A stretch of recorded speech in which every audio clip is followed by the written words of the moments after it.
Ašramas garsus tuo, kad čia lankėsi Bitlai. Jeigu aš gerai atsimenu, tai Bitlai nutraukė koncertinę veiklą, nes tuo metu nebuvo tokios aparatūros, kuri tenkintų jų reikalavimus didelėse auditorijose groti. Jie dėl to nustojo groti, įrašų studijas perėjo.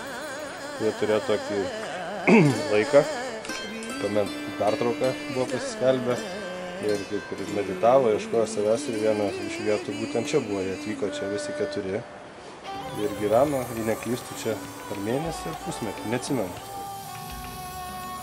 Džordžas Harisonas čia išmoko groti sitarą. Galbūt McCartney čia tapo vegetaru, mes nežinom. McCartney dabar yra garsus vegetariškų kulinarinių knygų leidėjas.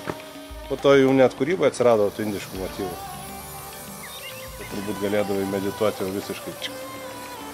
Bet aš, kaip sakau, tokį turiu pavyzdį visą laiką.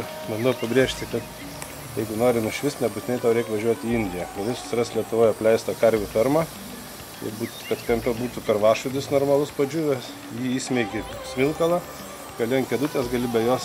Ir prieš tą karvašudį su smilkalu mėnesį pasėdi tyliai.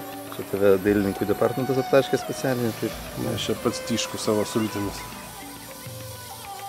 Šitas ašramas yra Indijos miškų zona, miško žemė, paskirtis miško žemė.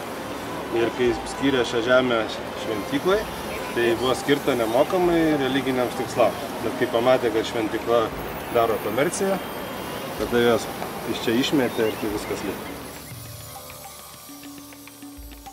Aš tas normalus vyriškis čia ramiai savo.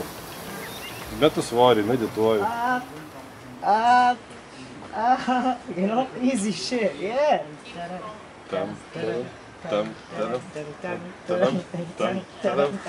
Yeah, he's getting there. Dar moku tą judesį, ir